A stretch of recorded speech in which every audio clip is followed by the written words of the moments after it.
Hey everybody, welcome back to the Homestead. A couple of weeks ago I did a video about our compost and the compost, particularly the one back here behind our greenhouse. So I want to give you guys an update and show you the progress that we're making there. And we're going to turn this for the first time and see where we are. So if you remember from the last video, this is the compost pile that we started, and it has not been turned or had anything else added to it. It has, except for water. We have been watering it every morning, and the temperature has been maintaining pretty steadily about 120 degrees, so that's working really well. We have some we have some dried molasses that got rock hard, so we're going to add that, incorporate that, and a few other twigs, and we're going to also add the material from the chicken coop compost into this mix today as well. So let's get started. First thing I need to do is I'm going to move this material that we just tossed in here. This is some twigs from some plants I trimmed and some rock hard dried molasses seeds. Gotten old and difficult to use, so I'm just going to move these couple things out of the way.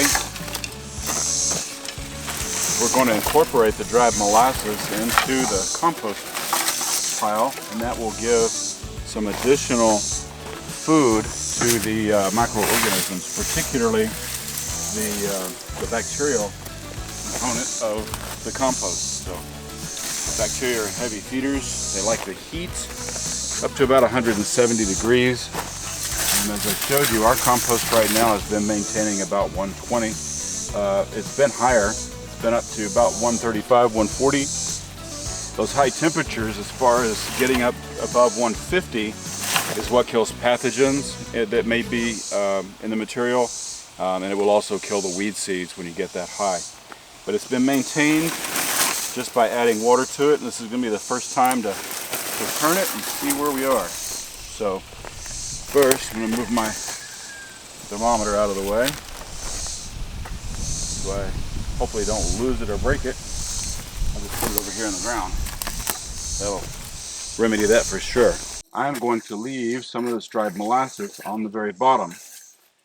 And I'm going to even start by getting that and the ground underneath this compost wet.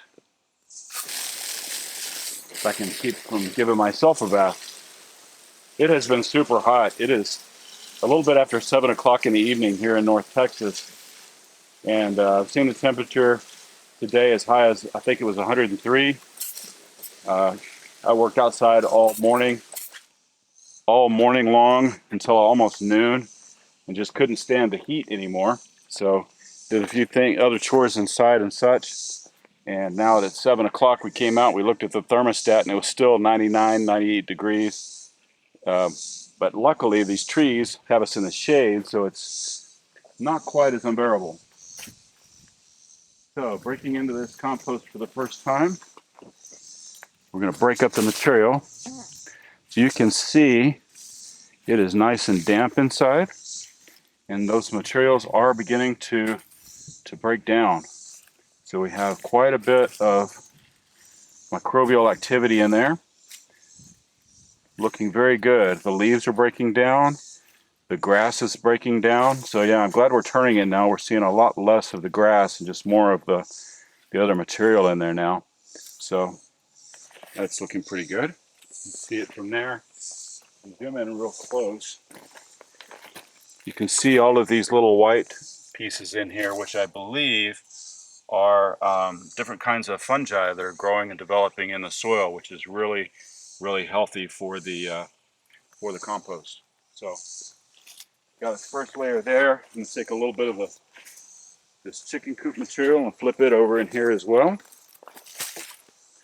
This has bedding from the chickens, chicken manure, and just all the things that come out of a chicken coop. So still, I didn't take the temperature on this today, but I have taken it, and it was about the same temp. It's been hovering around 120 degrees. So just going to spread that material out, fluff it up a little bit, and I'm going to get it wet. Still pretty damp, but I like to get it wet again. just to make sure we have plenty of moisture content.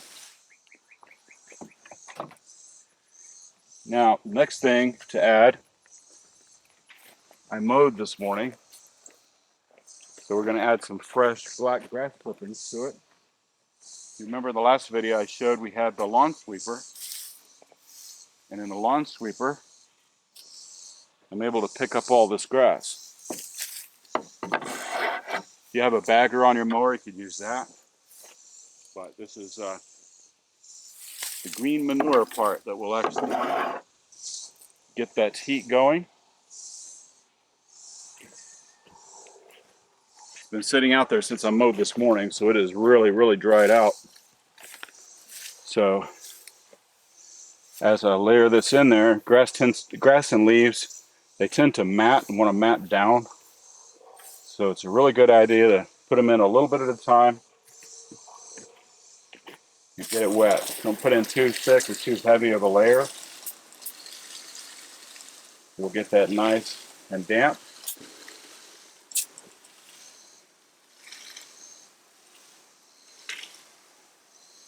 And we will continue to add water to it as we go.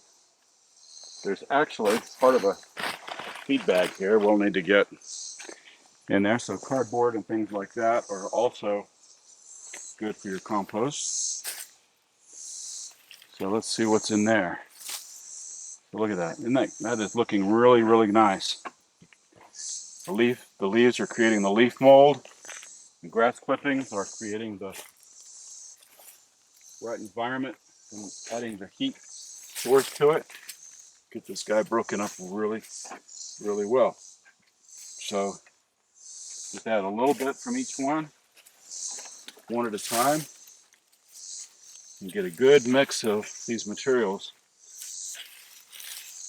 With the expense of buying potting soils and seed starting mixes, they're like everything else in our economy right now that's much more expensive. So when we can build our own soils and create things that we can use for our own seed starting, it's a really good idea. That way we don't have to depend on the things at the box store and pay the extra money and expense for that. It's a little bit of work, it's a little bit of labor and time, but well worth it. So I have these sticks from the trimmings. I'm going to put these sticks in there, a few of these, and that will give an air gap or an air space between the layers. So we just cut up some sticks and put those in there. Along with turning it, the sticks will help keep the oxygen inside here. Get a good airflow through it. Your compost definitely needs aeration. It needs circulation. So you can see as I'm stabbing the fork in this, how it is matted down, from us adding water and the weight of the material and I guess gravity itself. Just over time, just over a couple of weeks, we'll compress it. So by turning it and loosening all that material, we're also aerating it.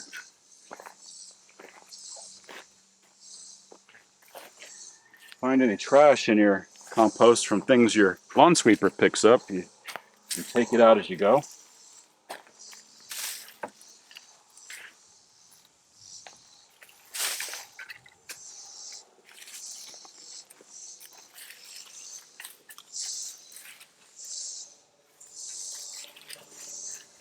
So with each layer, again, just be sure you're getting it nice and damp. Microbial activity won't work. It won't do its job in a dry environment.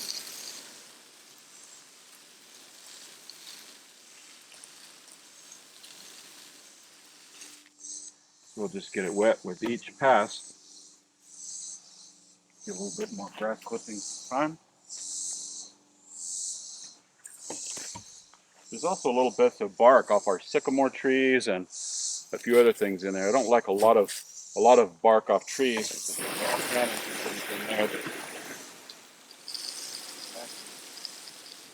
Detrimental plants, but a little bit won't hurt a thing. So, we're just going to spread that out a little bit and keep it from being such a heavy, thick mat and preventing the moisture from getting all the way through.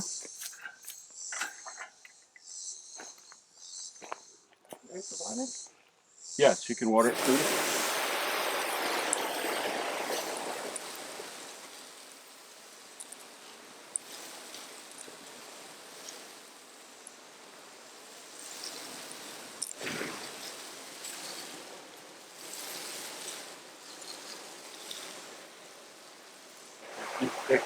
In here, what I'm adding too, um, these sticks and things, just again from the lawn sweeper going through there. So some bits of plastic there we need to get out.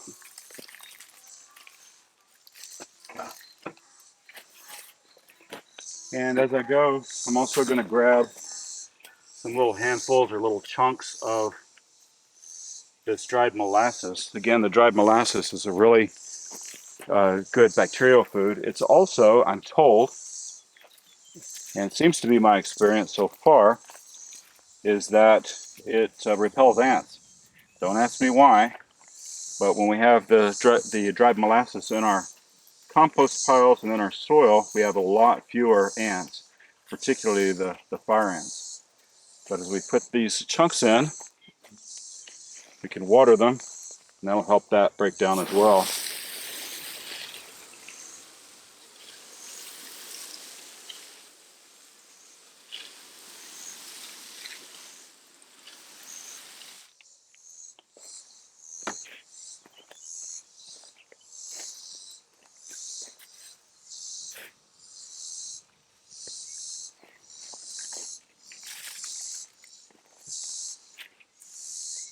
You see the white material. You can see the white in these sticks and things. These are a type of fungus, probably mycorrhizal fungi, that are growing and beginning to break down and feed on those plants, those plant residues and plant materials. So when you see those kind of things, those are really good. I haven't seen any arthropods in here that I've noticed yet anyway. But all of those things are part of this nutrient cycle that will break down the material, and as they break down the material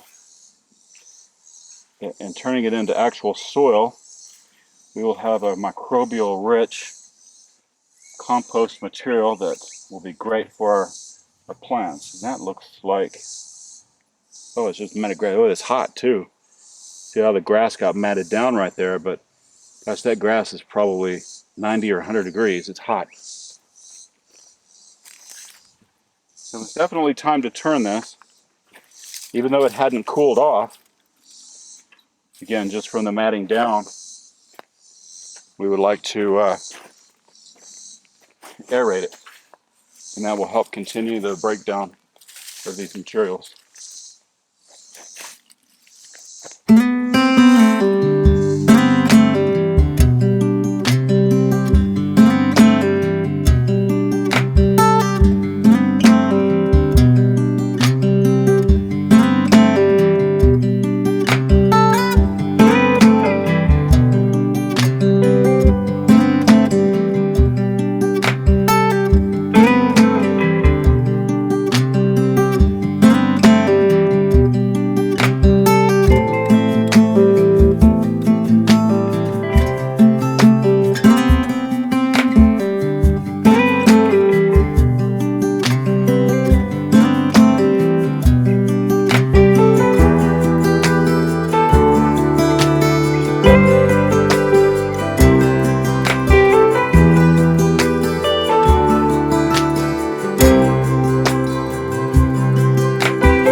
I think I forgot to water this on this pass, so let's water it before I add any more on there.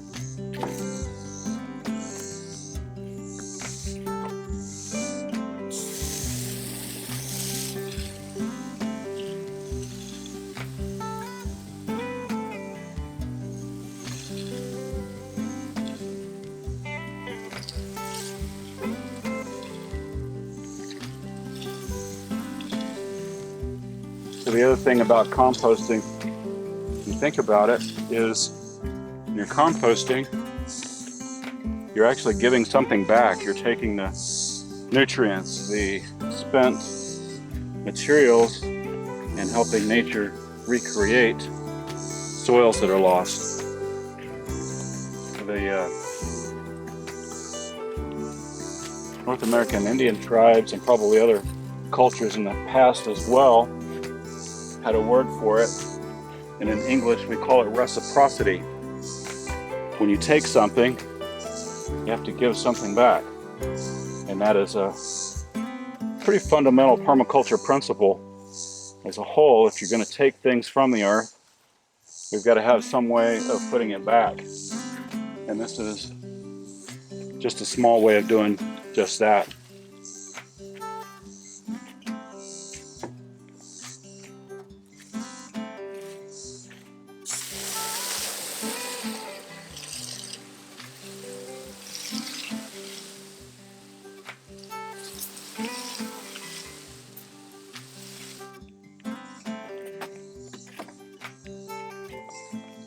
So I'm not seeing so far, that may be towards the bottom as we get a little bit further into this, there may be some of the arthropods, you know, like we call them roly-polies and other little arthropods that you can actually see in the material. When you get to that point, that is just before a compost is done, when those guys will show up.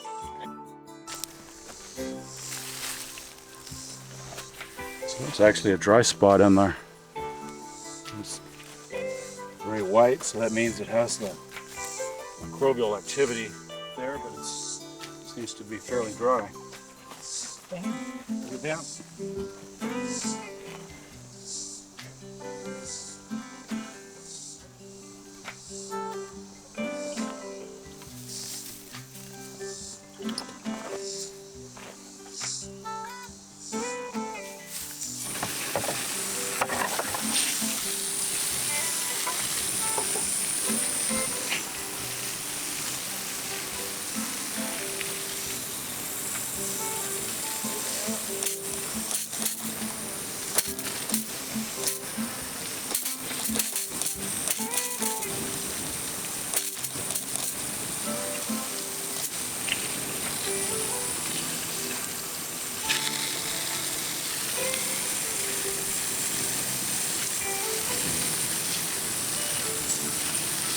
It's interesting too, I just realized how much smaller these piles were.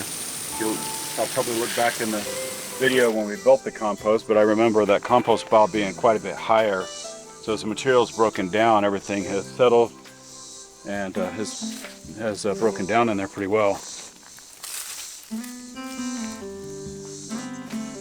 So if you don't have a good source of grass clippings, you can also use, oh, there's a piece of plastic, just some debris. But if you don't have grass clippings, one of the other things that you can use is Timothy and an alfalfa mix. You can buy it at your feed stores. It's basically a grass. We try to buy organic type so we know that there's not any chemicals or anything like that in it. But this form of grass will also do the same thing as the grass clipping. So if you need a heat source to get that nitrogen going in the compost, these alfalfa pellets are another good way to do that.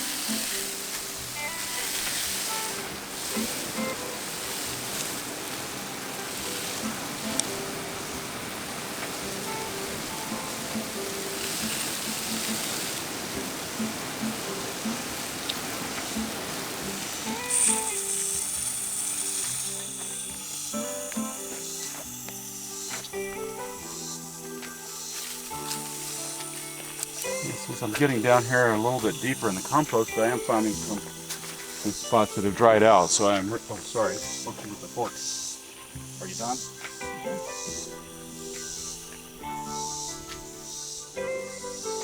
Finding some spots in there that are a little bit dry.